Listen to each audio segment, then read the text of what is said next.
Eh, Gereja sebagai organisasi. Gereja itu apa sih teman-teman?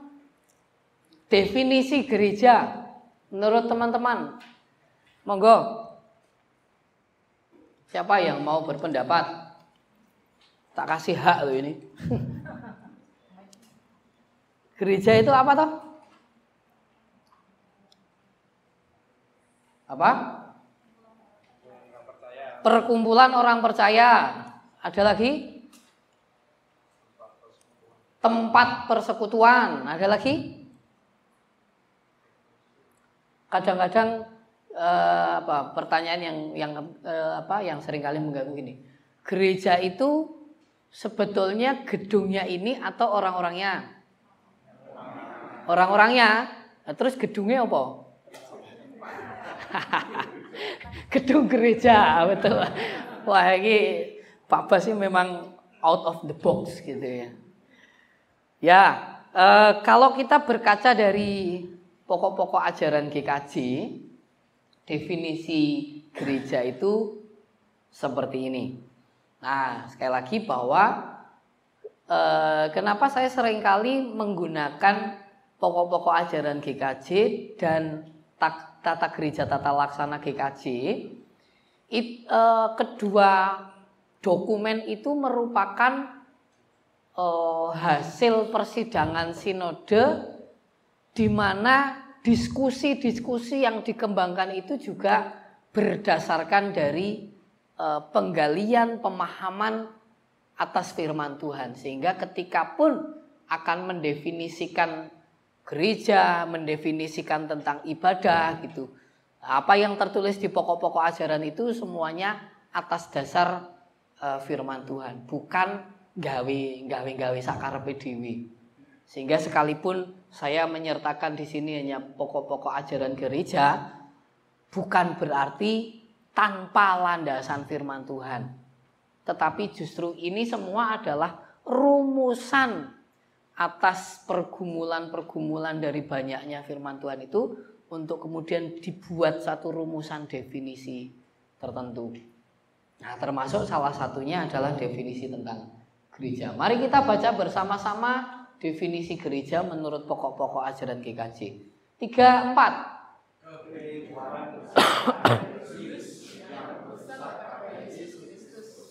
Yang sekaligus merupakan buah pekerjaan penyelamatan Allah dan jawab manusia terhadap kebenaran Allah yang di dalamnya Roh Kudus bekerja dalam rangka pekerjaan penyelamatan Allah. Iya. Gereja adalah kehidupan bersama religius yang berpusat pada Yesus Kristus. Ini yang membedakan antara gereja dengan komunitas-komunitas yang lain, yaitu religius pasti dan berpusat kepada Yesus Kristus. Gereja itu adalah tadi perkumpulan orang-orang. Kalau ada istilah religius berarti yang melakukan tindakan-tindakan religius. Ada aktivitas-aktivitas agamawi religius. Dan itu semua dipusatkan dalam Kristus. Pusatnya adalah Tuhan Yesus.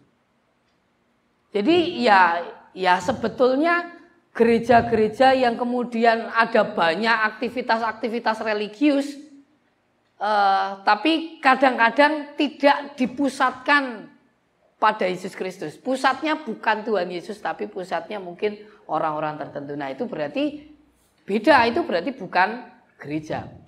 Kalau yang namanya gereja Tuhan, itu berarti kehidupan bersama yang di dalamnya itu ya diwarnai, dipenuhi dengan kegiatan-kegiatan religius, kegiatan-kegiatan keagamaan yang berpusat kepada Tuhan Yesus Kristus, yang sekaligus merupakan buah pekerjaan penyelamatan Allah dan jawab manusia terhadap penyelamatan Allah dan seterusnya. Nah, yang merupakan buah dari pekerjaan penyelamatan Allah. Jadi dalam upaya Allah menyelamatkan manusia, buahnya adalah ya dadi gereja iki. Tapi yang sekaligus jawab manusia atas penyelamatan Allah. Jadi gini, gereja itu seperti lingkaran. Saya kayaknya pernah menyampaikan ini ya di materi KTJ gitu ya Pak. Tentang gereja yang membumi, gereja yang berdaya tarik itu. Eklesiologinya gereja itu, GKJ itu seperti lingkaran penyelamatan. Jadi Allah menyelamatkan manusia, berinisiatif untuk menyelamatkan manusia, dan manusianya menjawab, nggih kula siap diselametke gitu. Dengan cara iman kepada Tuhan Yesus. Yang di dalamnya Roh Kudus bekerja dalam rangka lingkaran itu. Nah, inilah yang kemudian disebut sebagai gereja, atau inilah yang disebut gereja sebagai buah penyelamatan Allah. Artinya, gereja itu sendiri adalah inisiatifnya Tuhan. Gereja itu sendiri adalah inisiatifnya Tuhan. Bukan atas dasar hanya keinginan orang-orang, yuk kumpul yuk, dadi yuk kumpul dadi gereja. Bukan hanya sebatas keinginannya manusia, tetapi gereja itu adalah inisiatifnya Tuhan. Dia yang berinisiatif menyelamatkan manusia, manusia menjawab, dan ya manusia menjawab itu kan berarti Roh Kudus yang menggerakkan kan begitu ya. Maka disitulah menjadi kehidupan religius yang berpusat kepada Tuhan Yesus. Gereja itu inisiatifnya Allah. Karena gereja itu inisiatifnya Allah, lebih lagi tadi di materi yang pertama saya sampaikan bahwa gereja itu milik Allah, maka gereja harus hidup untuk tujuannya Allah. Gereja itu hidup untuk kepentingannya Gusti Allah, bukan untuk kepentingannya majelis gereja, bukan untuk kepentingannya pendetanya sendiri, bukan untuk kepentingannya orang-orang tertentu. Gereja itu hidup untuk kepentingannya Gusti Allah. Nah, kalau lebih detailnya lagi dalam tata gereja tata laksana, fungsi gereja itu atau tugas dan panggilan gereja itu ada dua. Siap ada yang ingat? Tugas dan panggilan gereja itu ada dua. Apa kira-kira? Pemeliharaan iman sama. Nah, biasanya kalau kita lihat di Google atau mungkin di buku-buku pendidikan itu kan ada tiga. Diakonia, marturia, koinonia, tugas gereja. Sebenarnya malah ono satu lagi itu tentang didakonia apa ya? Tentang pendidikan. Tapi sebetulnya kalau di kita di GKJ menghayati jane tugasnya itu cuma dua kok. Yaitu marturia, bersaksi, dan memelihara iman. Koinonia dan diakonia itu sebenarnya sudah tidak lagi disebut sebagai tugas. Kenapa? Karena sing jenenge gereja itu kudune yo ono diakonia, ono koinonia. Kita nggak mungkin akan disebut gereja kalau kita tidak merupakan satu persekutuan, bukan? Kita nggak mungkin disebut sebagai gereja yang berpusat kepada Tuhan Yesus kalau di dalamnya tidak ada saling melayani, saling mengasihi, bukan? Kalau di dalamnya tidak ada pelayanan kasih, bukan? Maka diakonia atau pelayanan kasih dan persekutuan itu sudah menjadi kemestian bagi gereja. Nah, yang menjadi PR, yang menjadi tugas gereja adalah bersaksi dan memelihara iman. Itu tugas dan panggilan gereja, itu kepentingannya Gusti Allah. Tugas gereja itu adalah bersaksi dan memelihara iman. Kadang-kadang gereja-gereja itu sudah punya kepentingan-kepentingan lain di luar kepentingannya Gusti Allah.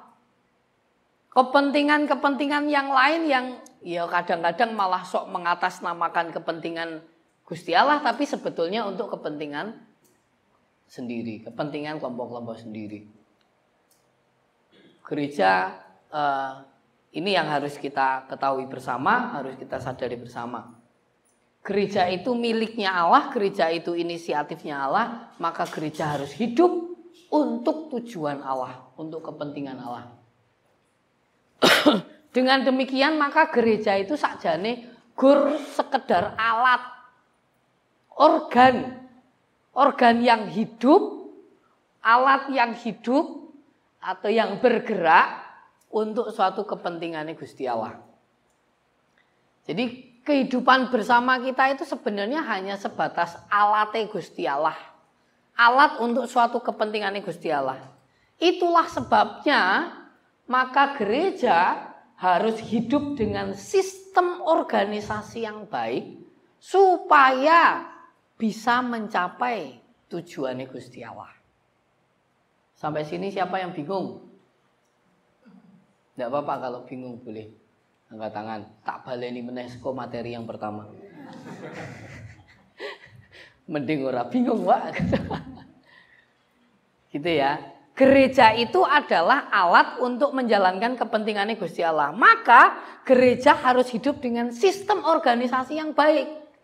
Karena sistem organisasinya nggak baik, bagaimana akan mencapai tujuannya Gusti Allah? Supaya bisa mencapai tujuannya Gusti Allah, ya harus sistemnya baik, kan gitu. Sistem organisasinya harus yang baik. Nah, bagaimana tuh sistem organisasi yang baik? Ciri-ciri organisasi yang baik itu yang seperti apa? Yang pertama tentu memiliki tujuan yang jelas dan dapat dipahami oleh seluruh anggotanya. Itulah sebabnya maka gereja itu tidak ngeman-neman atau tidak merahasiakan kepentingannya gereja. Kok kepentingannya gereja? Tujuannya ada gereja, tujuannya Gusti Allah. Tujuan adanya gereja apa toh? Rahasia. Kowe kan dudu pelayan, rahasia. Makanya dadi komisi sik gitu. Enggak ada kayak gitu. Tujuannya jelas dan bisa dipahami oleh seluruh jemaat, yaitu untuk mewartakan Kristus atau untuk kesaksian dan untuk pemeliharaan iman. Cetha, gampang, jelas. Semua jemaat diberitahu, bukan disembunyikan, bukan dirahasiakan. Adanya koordinasi yang baik dalam perencanaan, pelaksanaan, dan evaluasi atau refleksi. Sebuah sistem organisasi yang baik itu ya di dalamnya harus ada koordinasi yang baik. Mulai dari persiapan, pelaksanaan sampai pada evaluasi. Gereja sebagai organisasi, kalau di dalamnya tidak ada saling koordinasi, ya bagaimana kita akan mengatakan gereja organisasi ini apik? Komisi nggawe program mlaku dhewe, majelis mlaku dhewe, panitia mlaku dhewe. Enggak pernah ada koordinasi satu sama lain ya. Gimana akan menjadi, gimana tujuan dari sebuah gereja itu bisa tercapai? Maka perlu ada koordinasi. Nah, koordinasi di sini mulai dari perencanaan, pelaksanaan sampai pada evaluasi atau refleksi. Nah, kadang-kadang di bagian refleksi ini yang kurang. Evaluasi sih ya ada evaluasi, tapi kemudian apakah dilanjutkan dengan refleksi ke depannya bagaimana, apa yang kita dapatkan, yang kemudian besok perlu dikembangkan dan seterusnya, itu malah kadang-kadang nggak ada. Hanya sebatas yang penting LPJ ini dadi. Nah, kadang-kadang kan hanya begitu. Padahal kalau sistem organisasi yang baik itu mulai dari merencanakan, melaksanakan, sampai pada tahap evaluasi dan refleksi itu harus selalu dilakukan dalam koordinasi. Koordinasi antar wilayah misalnya, itu juga diperlukan. Nah kalau tidak pernah ada koordinasi ya saling eksklusif dewe-dewe. Ya kene wilayahku sak karepku to. Lah iki aku wilayahku ya sak karepku to. Wilayahku ya kan di ketua dewe-dewe gitu. Ya tidak bisa begitu. Kalau kayak begitu ya bagaimana tujuan dari Gusti Allah itu bisa tercapai? Tujuan adanya gereja bagaimana akan tercapai kalau masing-masing tidak ada koordinasi? Melibatkan seluruh anggotanya. Sistem organisasi yang baik adalah yang melibatkan seluruh anggotanya. Nah, ini saya pernah punya pengalaman diskusi ngobrol sama teman-teman saya waktu itu. Gereja sing melayani tapis itu sing koyok piye to? Pelayanane tapis itu sing kayak piye? Oh yo, semua jemaatnya terlayani. Semua jemaatnya pernah dikunjungi oleh majelisnya. Oh, semua jemaatnya diperhatikan dan sebagainya. Terus ada yang bilang bahwa melayani sing tapis itu adalah yang semua jemaat bisa diberikan kesempatan untuk terlibat melayani. Gereja yang hidup sebagai organisasi yang baik mestinya adalah gereja yang melibatkan seluruh jemaatnya.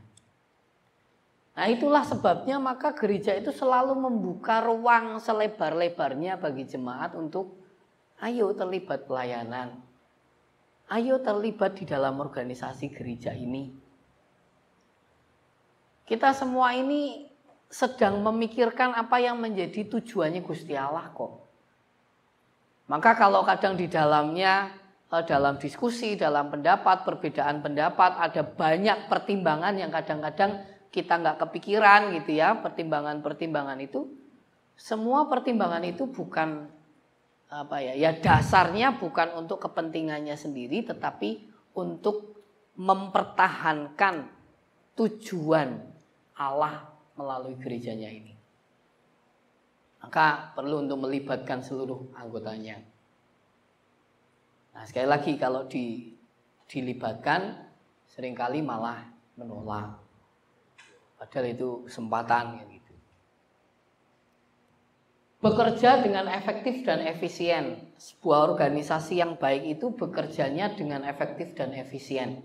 Artinya adalah bagaimana efektif dan efisien itu gimana tuh? Efektif itu gimana? Efektif itu ya tidak terlalu buang-buang waktu dengan percuma gitu. Seperti contohnya tadi sebelum mulai saya telat jadi jenengan wah ora efektif ya gitu misalnya gitu. Pembicaraannya telat gitu. Efektif itu ya biasanya berkenaan dengan waktu gitu ya. Lalu efisien dalam hal anggaran gitu. Bagaimana kita bekerja secara efektif, efisien tetapi berkualitas. Nah ini yang diharapkan sebagai sebuah organisasi yang baik. Ciri-ciri organisasi, sistem organisasi yang baik itu ya yang bekerja secara efektif dan efisien. Tidak segala sesuatu kemudian terus harus ditok-tokke danane kabeh dientek-entekke. Nah itu malah kadang-kadang programnya orang mlaku ning duit entek. Itu. Nah itu piye? Itu kan susah juga. Kerjasama ya pasti di dalamnya diperlukan kerjasama. Padahal kalau kita bicara tentang kerjasama, ya di dalamnya perlu ada kemauan untuk mengalah dalam diskusi, kemauan untuk berkorban lagi, balik meneh berkorban dan seterusnya. Melakukan refleksi dan reinovasi. Nah ini tadi saya matur. Apakah 5 tahun ke depan, 10 tahun ke depan GKJ Semarang Barat masih akan eksis sebagai GKJ Semarang Barat? Ya, doa kita kan begitu. Tetapi semua itu tanggung jawab ada di tangan kita semua, tangan jemaat Tuhan ini, bagaimana kita akan terus memperjuangkan gereja ini terus mengerjakan tujuannya Gusti Allah sampai seterusnya. Maka kalau kita melihat cara ini sudah tidak terlalu relevan untuk konteks sekarang, yuk kita reinovasi. Yuk kita berinovasi lagi. Nek cara yang seperti ini kok ternyata sudah tidak menjawab kebutuhan, bukan hanya sekedar ora podo koyok koncone, bukan hanya sekedar itu, tapi tidak menjawab kebutuhan, tidak menjawab tantangan, ya mari kita berinovasi supaya ini tetap bisa eksis mengerjakan tujuan atau kepentingannya Gusti Allah tadi. Karena tujuan dan kepentingannya Gusti Allah itu bukan tujuan yang sekali jadi dan selesai, melainkan sesuatu yang berkelanjutan, terus menerus. Sampai kapan? Ya, sampai selama-lamanya. Itulah sebabnya kita dipanggil untuk bagaimana mengelola gereja ini dengan sistem organisasi yang baik. Nah, kita sekarang melihat ke GKJ Semarang Barat secara khusus. Apakah GKJ Semarang Barat itu sudah melakukan atau sudah berupaya untuk hidup dengan sistem organisasi yang baik?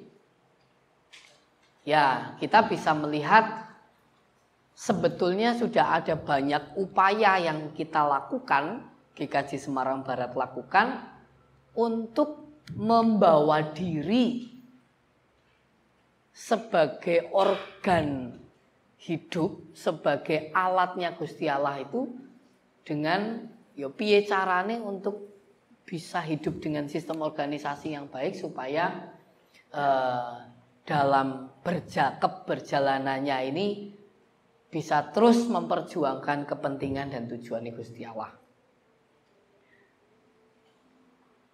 Melalui program-programnya komisi, ketika ya di dalamnya kan berarti melibatkan jemaat untuk terlibat di komisi. Komisi merancang rencana program gitu ya. Merencanakan program sehingga tidak waton melaku, gelundang-gelundung tanpa tahu arah, tanpa tahu tujuan.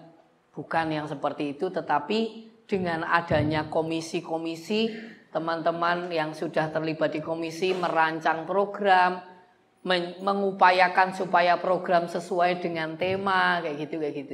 Itu dalam rangka kita mengusahakan sebuah sistem organisasi yang baik. Sejak dari perencanaan itu sudah ada koordinasi, dalam pelaksanaan ada koordinasi, dalam eksekusi ada evaluasi, ada refleksi. Ya, sebagai contoh yang kegiatan hari ini, ketika kemarin di dalam diskusi rapat majelis harian, kemudian ya ini menjadi refleksi kita bahwa regenerasi itu menjadi tantangan yang begitu besar, yang tidak mudah untuk harus dipikirkan, untuk harus terus diperjuangkan oleh semuanya gitu. Tidak hanya menjadi PR-nya KPP saja, tapi menjadi PR-nya kita semua. Maka mulai dari ya dengan adanya program-program komisi itu mengupayakan supaya gereja hidup dengan sistem organisasi yang baik. Karena dengan adanya program komisi yang cetha, yang jelas, yang sudah ada anggarannya dan sebagainya, ini juga berupaya untuk kita bekerja secara efektif dan efisien. Bayangkan ketika gereja itu orang duwe program. Ya ono komisi ning ora duwe program, ora duwe rencana program. Kira-kira kegiatannya mau seperti apa? Wis pikir mbek mlaku. Nah, anggarane piro? Ya tergantung tabungane. Saanane duit. Wah, jebule kita ndek tabungan akeh iki. Yo nggawe acara sing gedhen. Lah terus esuk piye? Poso. Ora ono kegiatan.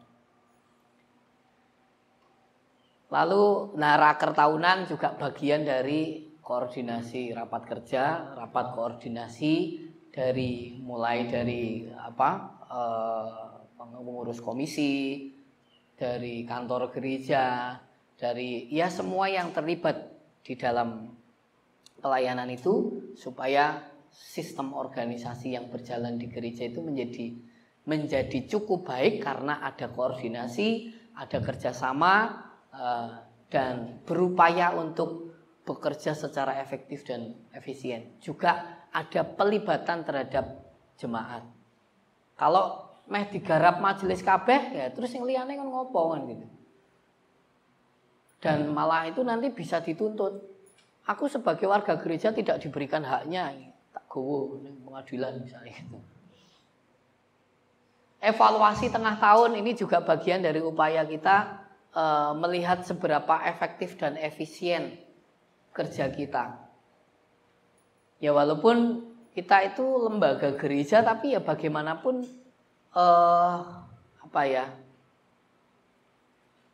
program kerja itu tetap harus seprofesional mungkin, seefektif dan efisien mungkin. Karena justru disitulah kalau gereja itu berjalan, berkarya dengan sistem organisasi yang baik, tujuan yang menjadi tujuan dari gereja itu bisa tercapai. Tujuan Allah melalui gereja itu bisa tercapai. Proposal pengajuan dana. Ya, organisasi yang baik kan berarti ya perlu ada semacam ini gitu. Makanya teman-teman juga diharapkan di komisi-komisi ketika mau pengajuan, kalau mau melaksanakan program kan biasanya membuat proposal kepada majelis. Bukan berarti majelis ribet gitu. Tetapi inilah cara untuk melatih kita hidup dalam sistem organisasi yang baik. Toh ini juga penting untuk penjenengan di luar gereja gitu. Ketika ada di lembaga-lembaga tertentu, kita akan mengajukan anggaran kan juga perlu ada proposal. Kadang-kadang kita mau membuat acara tertentu, kita harus nggawe proposal. Makanya ya perlu ada upaya untuk belajar nggawe proposal sing apik iki kepiye. Nah, mungkin secara detail tentang gawe proposal, gawe laporan evaluasi, mungkin bisa bertanya ke Bu Hani gitu ya. Bu Hani kan pengalaman tentang hal itu sudah sangat luar biasa. Atau mungkin yang lain bisa belajar. Jadi sapa ngerti, sok jenengan jadi DPR terus membawa aspirasi masyarakat mengajukan ke anggaran daerah gitu ya, ke APBD untuk programnya masyarakat tertentu yang sedang kita perjuangkan mereka misalnya begitu, siapa tahu berarti kan di dalamnya perlu ada hal-hal yang semacam ini perlu kita ketahui, perlu kita pelajari supaya tidak sekedar pokoknya aku nggawe program ini kan sesuai dengan yang kemarin sudah ada di program, ngapain sih tidak nggo proposal dan sebagainya gitu. Enggak demikian. Organisasi yang baik ya perlu ada ini. Laporan pertanggungjawaban yang disertai dengan evaluasi. Sekali lagi evaluasi itu penting. Karena selain untuk menjadi referensi program berikutnya, juga untuk menjadi insight-insight baru bagi kita. Untuk kita berinovasi-inovasi. Wingi tahu gawe ngene, sesuk piye carane digawe sing lebih ngene dan sebagainya. Evaluasi itu penting. Nah, bangun. Thank you, terima kasih. Nah, itulah saudara-saudara yang bisa saya berikan berkaitan dengan organisasi gereja atau gereja sebagai organisasi. Saya lagi bahwa gereja itu miliknya Gusti Allah, gereja itu inisiatifnya Gusti Allah, gereja itu hanya sekedar alat, maka hiduplah dengan sistem organisasi yang baik melalui beberapa ciri-ciri ini dan ketoke sampai sejauh ini kalau saya boleh bilang sakjane GKJ Semarang Barat sudah cukup berupaya untuk hidup dengan sistem organisasi yang baik, tetapi kedepannya memang perlu ditingkatkan melalui karya nyata pelayanan teman-teman semuanya. Matur nuwun.